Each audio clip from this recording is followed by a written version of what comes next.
Born in Galveston, Texas, he graduated from the Baptist University with a Master of Arts in Theological Studies, Bachelor's of Arts in Christianity. He is the President and CEO of ATS Junior Companies. He is the International Director of Business and Operations with Les Brown Unlimited. He is a celebrity business advisor. He is a business advisor to Les Brown, speaker, trainer, and coach. He is a 3-time best-selling author, a top leading business expert. Ladies and gentlemen, Antonio T. Smith Jr. I feel so comfortable right now. Farookh, thank you very much for having me. I have been watching your show for about a month and a half now. I've watched a couple of episodes, about 5 or 6 of them. They have been wonderful. And the funny thing is, when I met you, I was like, who is this guy? His Qatar Airlines and all sorts of stuff. I was like, who is this guy? And then you started all these interviews. I was like, who is this guy doing these interviews? And then I got to know you, not directly, but vicariously through your interviews. And I said, wow, this guy's amazing. So I just want to thank you, because just from talking to you off camera, you and your energy, you really fit my supreme destiny and everything I like about humanity and life. So thank you very much. I mean it from the bottom of my heart. I'm not saying it just because the camera's on. I'm saying it because you are a gift to humanity, and you are a gift to me on this day. And right now, you're the most important thing I've done all day. Thank you very much. Oh, wow. That was so kind of you, and that's so great. Thank you very much from my heart. Thank you very much, Antonio. It's a pleasure and it's an honor. I know that you are a very busy person. I know that your calendars are full, but I had to use influence. I had to use influence to get you on the studio. I had to influence your people. I said, I need Antonio because there are a lot of people who want to hear what he has within. Thank you very much for taking us. Thank you. Sorry for making you lose influence. I've got so many people that protect me from the wrong kind of people. And my calendar is so full, but I'm just so glad to be here, man, honestly. Thank you very much. Thanks a lot. Antonio, people know you like the CEO of an organization. And I don't want to talk about who you are and in that position, but I would like to talk about who you are within. Why do you do what you do? I truly believe I can change the world. And I know you got 2 things going on here. Mostly average people would never tell you not to change the world. But for one, I'm not average. Mm-hmm. And then secondly, anyone who has a high level of awareness would tell you it's not your job to change the world. It's your job to go with the flow in the world. But for 2, I'm not a go with the flower. Mm-hmm. I'm not average, and I don't like going with the flow. I truly believe that I was sent here to change the world on a big scale and on a small scale. The person you're going to see in me on stage, in a coffee shop, in my bathroom, drinking a beer, on my couch, whatever that may be, I truly believe I can change the world, and I want to do that from everybody. I love people. Mm-hmm. I love people who don't agree with me. Mm-hmm.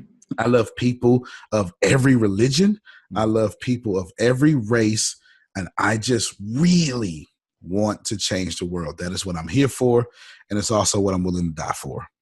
Wow, absolutely fantastic. You have some core values. We'll be speaking about the core values later on for sure. I want to catch you that because people, they know you from the outside, but I would like to know more about you from the inside. Sure. Before you took this position with Les Brown and before you having your own very successful multi-million companies and so forth, what is your story before that? Were you born with a silver spoon, or how did it all happen? No, I was born in 1981. My parents gave me up when I was 6 years old. By the time that I was 8, I was living in a trash can, a dumpster. In America, there are public dumpsters in which people can get trash from. And it was bad, man. I lost my mind in that trash can. I was hurt in that trash can. I was left alone in that trash can. I had no birthdays in that trash can, but at the end of the day, I got out that trash can. I looked up to the heavens and I saw a little flashing light, and I thought it was a star, and it turned out it was a plane. And it's the first time I've seen a plane. I want you to think, 8 years old, I'm like 62 pounds, 8 years old. It is hot in Texas. I'm in a trash can. I'm looking at this plane up high, and I'm saying to myself, wow, I would love to be on that plane. And somehow I put my mind on that plane, and I would daydream about planes. And I didn't become an engineer or a pilot, but I did become someone that's always on planes, always helping people. And then I realized about 12 years old that wherever your mind goes, your body must follow.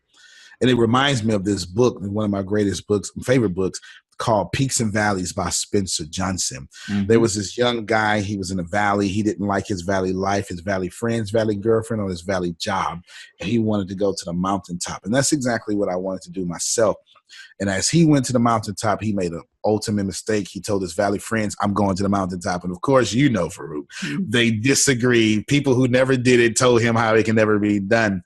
And he went up there and he blazed his own trail. And then he got to the mountaintop and his life changed forever. Well, that's what I'm doing today. Been to the mountaintop. I've blazed my own trail, and I don't like being in the valley and mentally, but I love going back to the valley to help all the valley people know that the mountaintop is theirs. Wow. That's my story. Wow, that's powerful. That's powerful. So what made you a people's person? What was that? Everybody forgot about me. I had to become a people person, because when you're 6 years old and you're given up by your mom and you're given up by your dad, you end up saying things like, well, how can you love me? My parents don't love me. And then I remember, to this day, I'm 36 years old, and Farookh, I'll tell you the truth, I don't even know my real birthday. And most people don't know that. They see the glitz and the glamour. I don't know my real birthday. My birthday is either July 20th or it is July 27th. I have no idea.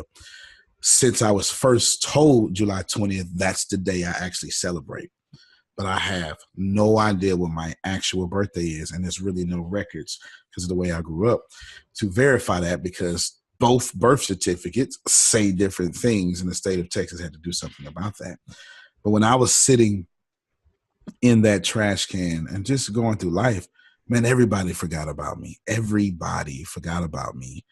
And I just promised myself two things. I would never be forgotten, and I would never let nobody else feel forgotten, which is actually it's actually my number one core value, right? I know we haven't gotten to it yet. Yeah, we're going to come. Yeah, they're going to come. But that's why that number one core value was there. Everybody left me alone. And the grown folk that can do something about it, they didn't. They had an opinion of me, but they didn't have any help for me. How much has education helped you to be the person you are today? Yeah, sure. My collegiate education didn't teach me anything when it comes to income or progression in life. My collegiate education and my Army education both taught me the same thing, not in income, but in people. The Army at 18 first exposed me to people who were not Black. The collegiate education exposed me to people who were not Black. And what happened for me was I began to realize, wow, we are all the same. And I love being with people that don't necessarily share my same culture. That is what education truly taught me. Not I read a book and I learned this. No, I read a book with a friend who did not look like me, and I learned we're all connected. That's what education truly taught me, how to love people who don't look like me. Okay, great, excellent. Now, in your life, you have seen a lot of people who have gone through exactly what you have gone through. Yeah. Could you pick up one example where you picked up somebody exactly like you, maybe in the trash or somewhere, and gave him a life? Oh, yeah. Yeah, I can do that. I'll do that with my business partner, actually. My business partner was exactly like me. Although her name is Tempest S. Smith. And although she was not physically in a trash can, mentally, she was. And the punchline is I picked her up and carried her to where she is today, but that's not really how it happened. I realized what I saw in her. And the funny thing is she used to cry a lot, but she never told anyone, but I can always see it. Mm-hmm. Her glasses would be full of film from her tears. My goodness. And I would always tell her, Tempest, you know, you don't have to see the world through your tears. Mm-hmm. And she didn't even realize this. And so I would I went to the store and bought some eyeglass cleaners just so I can keep them with me. And every time I would see it, I would make her clean her glasses. And let me tell you, today she's a millionaire. She is amazing. They call her boss lady around here. Wow. But it started with me telling her, don't look through the world through your tears. You know, and it wasn't even a metaphor. She was literally had tears on her glasses. And this isn't even a metaphor. This was a real deal thing. And that's how I pick somebody up, you know, by noticing that someone is so unaware that they're looking at the world through their tears. And all I did was spend $2.37 on some eyeglass cleaners that eventually changed somebody's life. Come on, man. How cool is that? Wow. Now, when did you start feeling that money is very important and you got into the business? What was the first turning point? Yeah, I'm so glad you asked that question because I really want your audience to understand that money is actually important. And I'm glad you asked that question. I never thought about it when I was 10, never thought about it when I was 20, and never thought about it when I was 30. I wound up retiring when I was 29 years old. Like I said, I'm 36 now. Mm-hmm. When I hit 31, two things happened inside of my head. One thing I understood, you cannot be a poor and righteous teacher. You don't get to be both. Yeah. Okay. You just don't get to be poor and righteous. And people in the Christian faith would use Jesus as an excuse or an example. When he was poor, he was not poor. He had his own economy. He vibrated so greatly that he can call into existence whatever he wanted. That is not poor at all. And I realized that my feelings didn't match my harvest. I realized that outside of me was the real way I felt about me, no matter how much I talked about me. Mm-hmm. And I changed that. I didn't want my harvest to be something unworthy of me. The second thing that happened to me is I just realized that there is a system of control in this world, whether we want to admit that or not. It is in every country. As a matter of fact, I'll push that harder. It is in every country with a central bank. Every country that has a central bank also has a dominant system of control. And the only way to unplug is a lot of money. Yeah. That is it. Because the new slavery doesn't matter color. Mm-hmm. It's all about debt. And the more you're in debt, the more somebody tells you when to clock in. Mm-hmm. And then they look at you and say, Antonio, you're worth $9 an hour. No, I'm not. Mm-hmm. Not even close. So that's why I think money is important. Wow. When did you hit your first $1 million? I want to get all the secret from you. Hey, you know what? My team doesn't even know this here. I remember today the world is going to know about it. How the world is going to know. I remember the first time that my net worth crossed over $1 million. I didn't even notice it because I was working too hard and I was like, wait a minute. Nothing's changed. It is funny because I thought, this $1 million threshold would change over. Nothing changed. I was still, hungry. I was working for this guy. His name was David. I won't say his last name. His name was David. And he was in real estate. And it was real estate that pushed me over everything. Mm-hmm. And man, in 1 year, I bought 5 houses and they're cash flowing.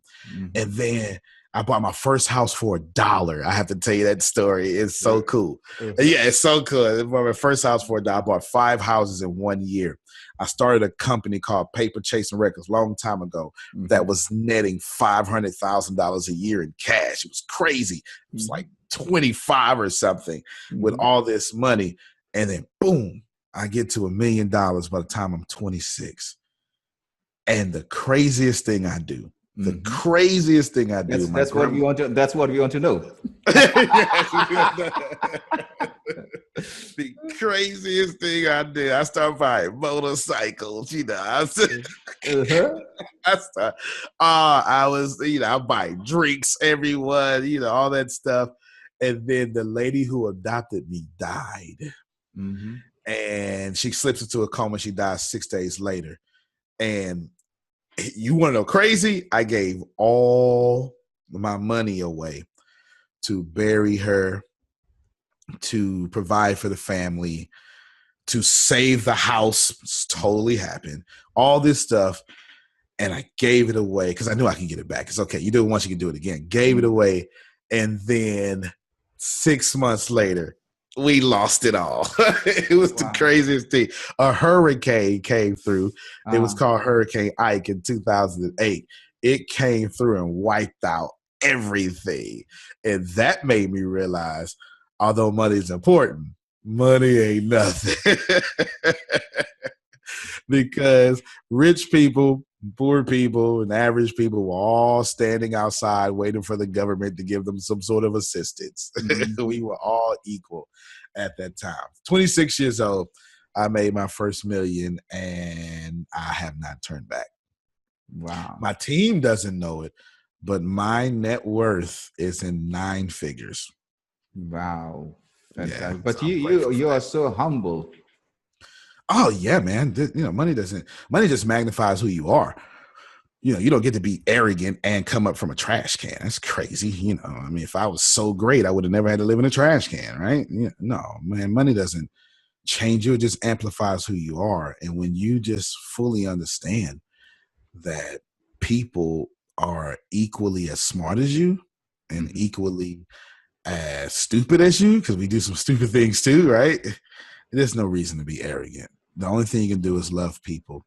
The only people who hate me, the only people who hate me, to my knowledge, are the people who try to control me. And when they figured out that I'm man enough to go by my own vision, they turn on me. And then they start talking about me. As soon as they figure out I won't go by their agenda, but I'll go by my own agenda, those are the people who hate me the most. Wow. Today you are having company, you are the owner of company, director, etc. And you have made millionaires as well. You are a millionaire, but you have also made millionaires. Share that story. Share the story with us.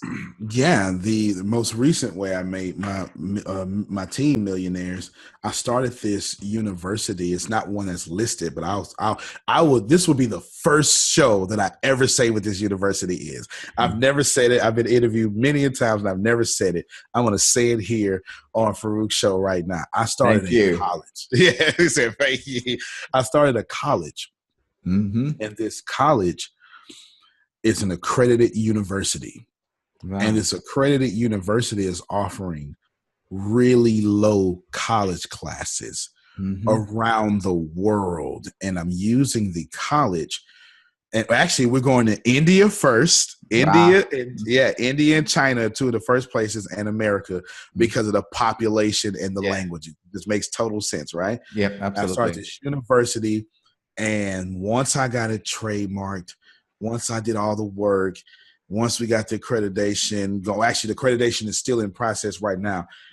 Once we did all of that, we went to a lawyer in Houston, trademark lawyer, did the valuation of the company, and that company is over $250 million. Wow. And that company is valuated far too low. If you ask me, it is over $1 billion, but I'll be patient and we'll do the billionaire thing in about 1.5 years. But that, and when I did that, this is what I did. And you're going to love this, Farookh, because I know your energy. I gave everybody around me, my whole team, 10% equity. Wow. I started it. They didn't know anything about it. And then I told them and I brought them into it. They all own 10% of the company. Friends being friends, making each other filthy rich. That actually what happened. And that is how, in fact, I like created 7 millionaires in one day when I did that. Wow. Yeah. Yeah. So that's what happened there. It's actually called Brooke Careth University. You are the first to ever hear that name. We just got it trademarked, I don't know, maybe 3 months ago, man. So yeah, this is really happening behind the scenes now. I'm keeping everything under wraps because when it's ready, it's going to be online and brick and mortar. It's going to be both. I am a kid from the hood that started a college, an accredited college. Life is really good, man.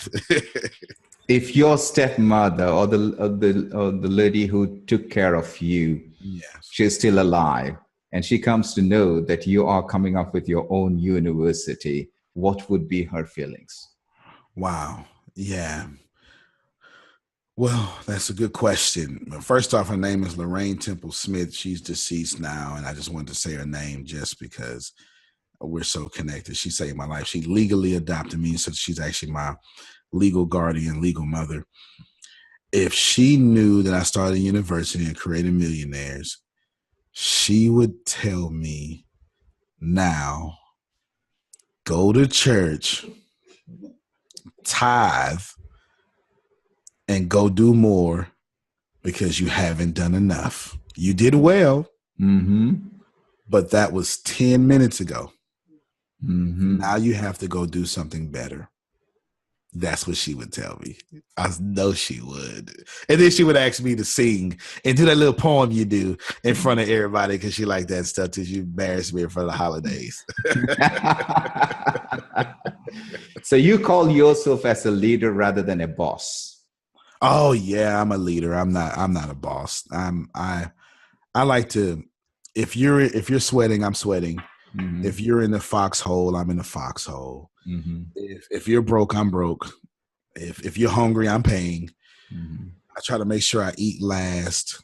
In fact, the women in the office, and I'm surrounded by women, they don't get to hold any doors. They don't get to pump their gas. They don't get to do none of that, none of that stuff. They're going to be treated like women no matter what. And it's actually been infectious because one of the guys around here do the same thing. I would much, I'm really more concerned about how I make my money than how much I make. And I think that makes me a leader. Absolutely. Because the boss looks at the result, but the creator looks at how did you make the result? Wow. That was amazing. I'm going to quote you the next time I'm on stage. That was amazing. Yeah. I had got the opportunity to speak to your teammates, your team members, your staff mates, and they always speak very high about you. Wow. I'm grateful. That's absolutely something amazing in you. You are today heading in the operational level, in the business level for Les Brown.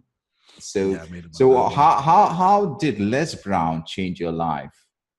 Oh man, yeah. Les Brown changed my life completely. Most people think I grew up with Les Brown. That is not the truth. I'm going to, here's another first. This is the first time I've ever said this. I didn't even know Les Brown as a kid. I did not. I grew up homeless. There's no way I knew Les Brown as a kid. I didn't even have any technology to hear Les Brown. I didn't have a cassette player. I didn't have a cassette. I didn't have electricity. Here's what happened in 2012. This is the first time I met Les Brown. Okay. And I met him in audio like everybody else. And here's what happened. I'm walking 50 miles. I started this organization and I say, I'm going to do something crazy to bring awareness to this organization. I'm going to walk 50 miles. I'm going to walk from where I am at college. It's actually on YouTube as well. I'm going to walk from where I am at college and I'm going to walk all the way to this building 50 miles away. Farookh, let me tell you, brother. By the time I was finished walking, both my middle toenails fell off. They totally fell off just from the pressure of walking. Like they totally fell off. And here's what happened. About 26 miles in, I'm totally ready to give up. I remember some safety team were driving behind me. I was actually featured on the news and everything. And my back, it locked up. My lower back locked up. They had to go rush to the store and get me some, I don't know, it's Tylenol or something. Whatever they got me, it relieved the back pressure. And I'm like, you know what? It's 3 a.m. Nobody knows I'm here. I could just get in the car. I can stop. I can do whatever.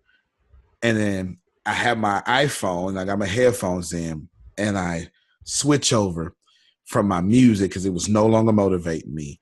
And the night before, I go to YouTube and I ripped some YouTube audios, and I put all these motivational speakers in. I just type in motivation, put them in.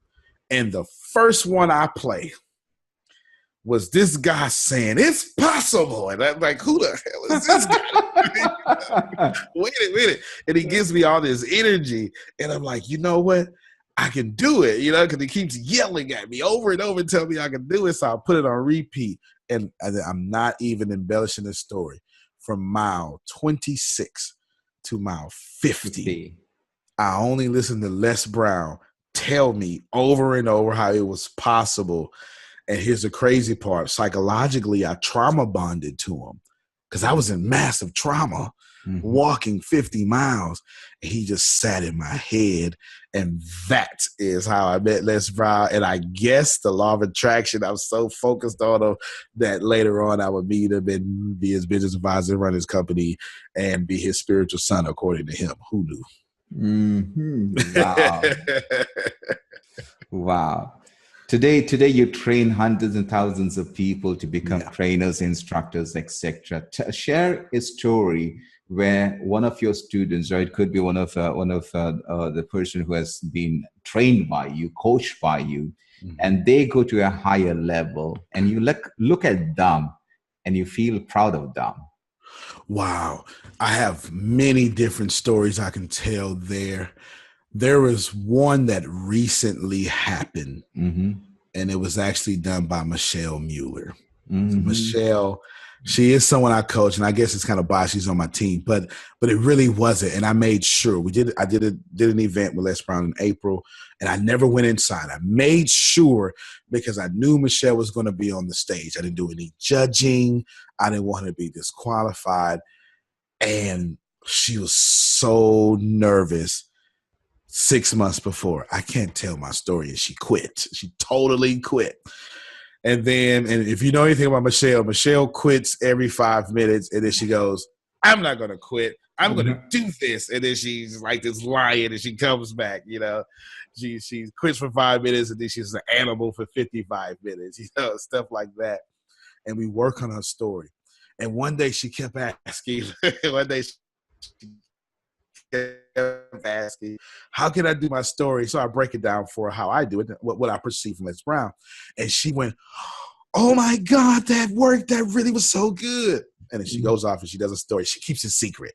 For like 3 months, she doesn't tell any of it. She keeps it secret. She won't let us hear it. And then she gets on stage and she kills the story. It was the greatest thing ever. And she goes, "I object." And the whole crowd bursts out the crowd. They burst out in cheers. And I watch people hug her in tears after. And I sit back and I say two things. I say, wow, this is the proudest moment of my year. And the second thing I said, I deserve a beer. You're really putting me into tears. Let me tell you, you're putting me into tears because I had the opportunity to interview Michelle, and she's a fantastic lady, lady, because changing life as a teacher, trainer, coach, etc. Nobody knows that pleasure other than if you're a true teacher or a trainer. Yeah. I was very proud of her, and it was, oh man, I went to sleep very high that night on energy. It was amazing. I don't think you can get any fuller with positivity than watching other people be the highest expression of themselves. Even if you're not responsible for it, just to watch people be the genius that they were born to be, man, it's just irreplaceable. It's just one of those irreplaceable things that we all just should replicate more often. Absolutely. What's the secret of the lion in your logo? The secret to the lion. I need to change myself. I need to change myself. Go ahead. What is the secret of the lion? The secret to the lion in the logo. Listen, it has nothing to do with religion, anybody. It has nothing to do with religious.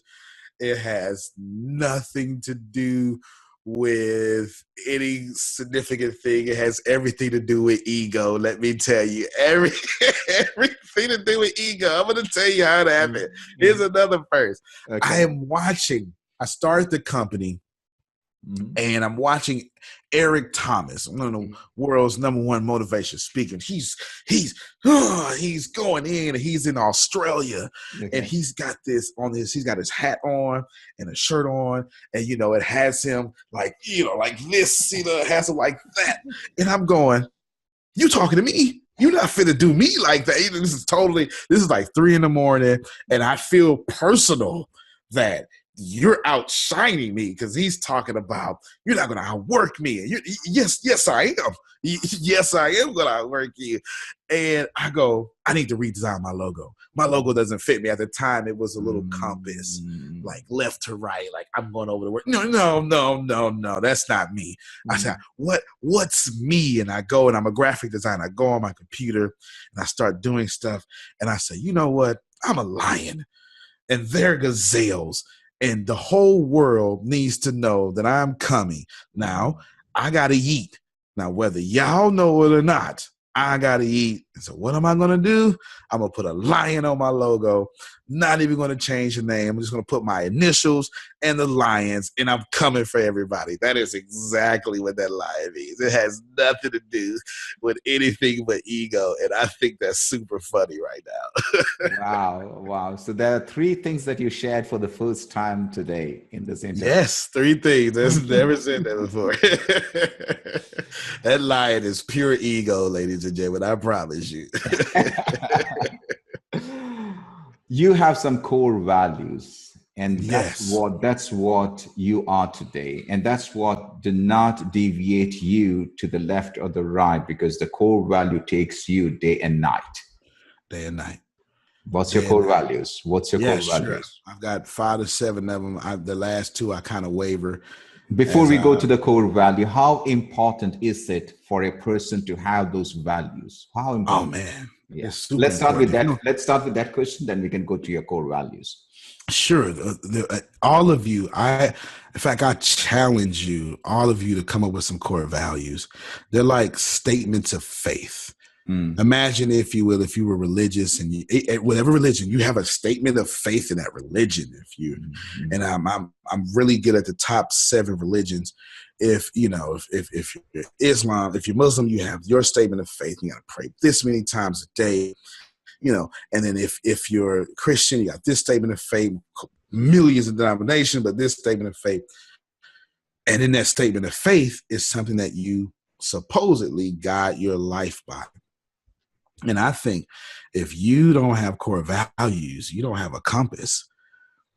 So when something bad happens, or when something takes you out of your character, you fall on your instincts and not your core values.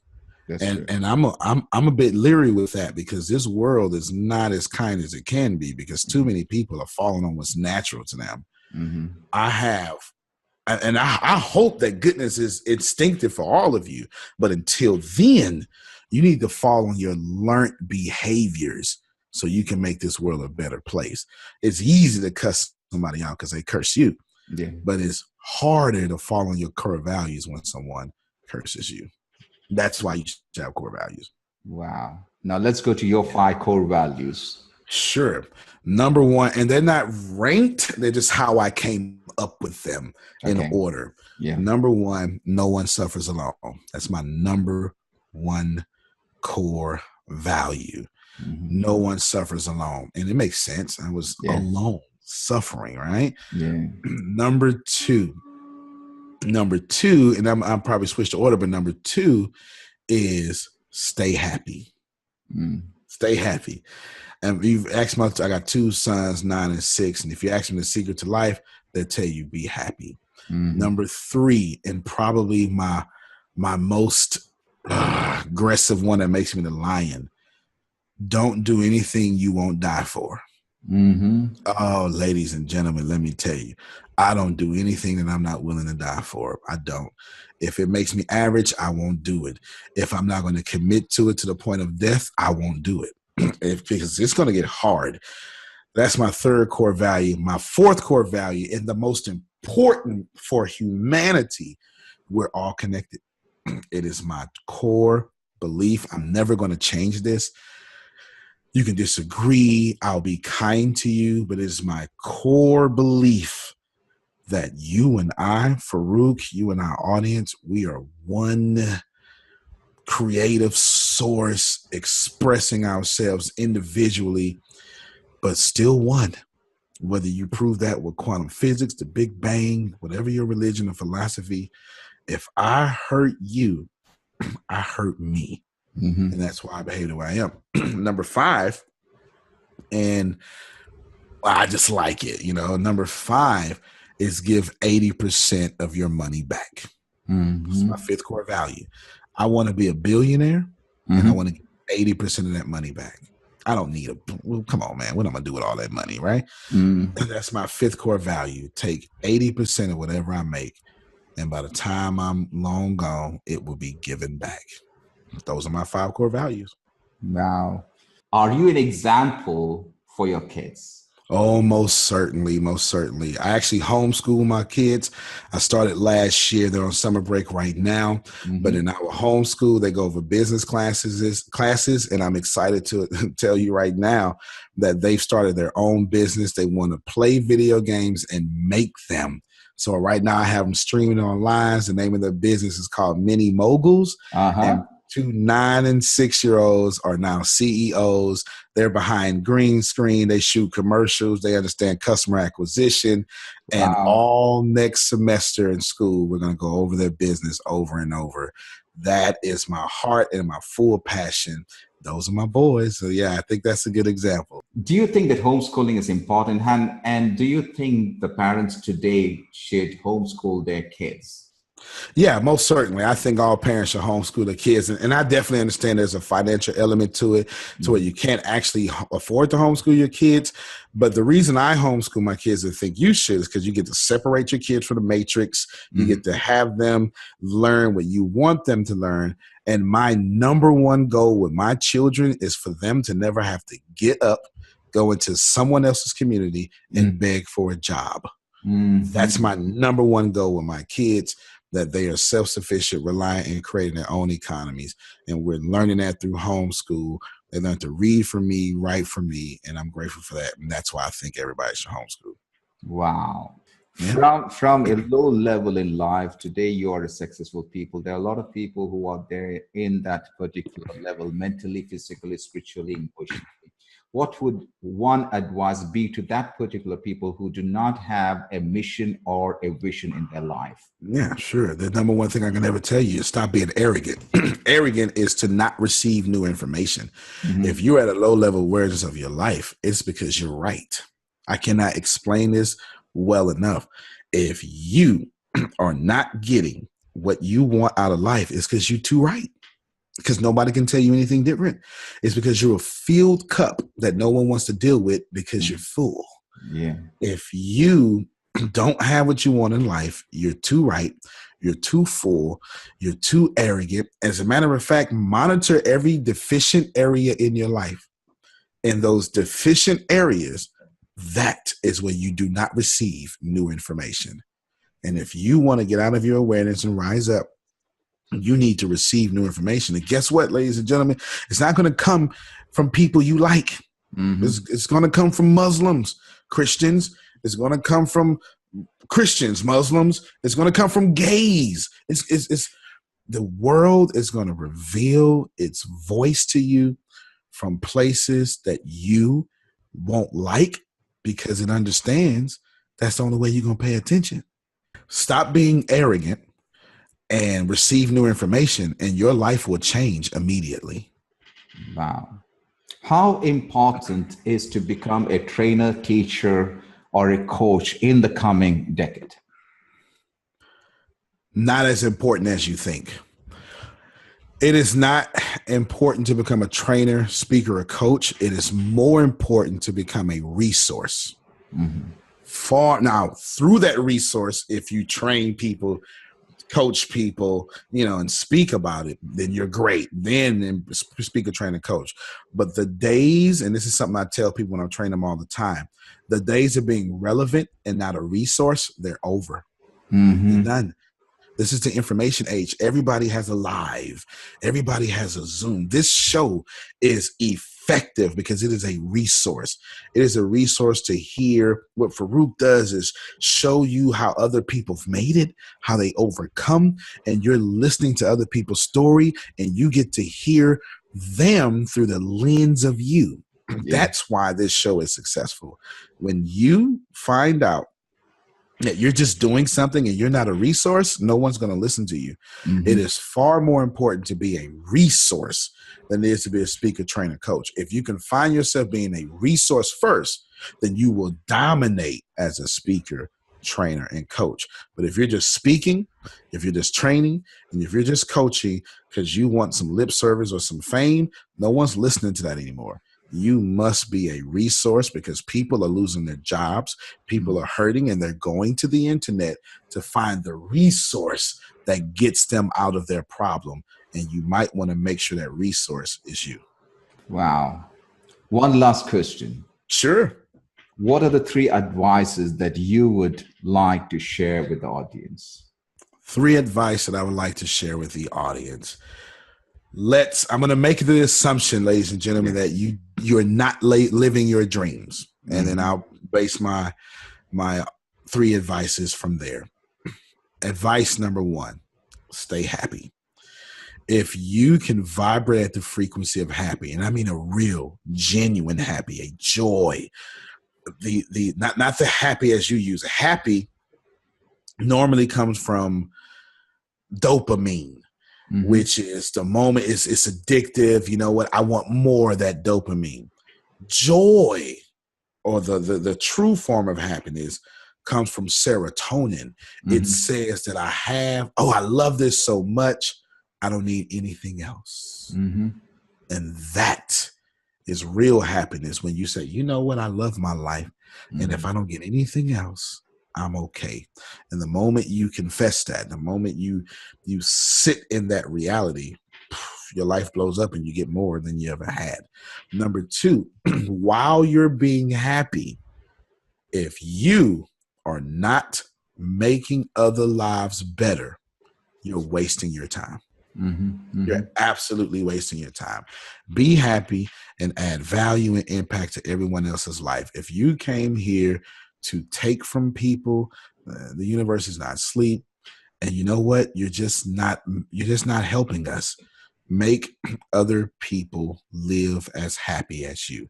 And once you got your happiness down, and once you jump out there and you start making other people better, I get this from Warren Buffett. Number 3, you have the brains, you have the talent, but you don't have the habits of a millionaire. And that's the difference.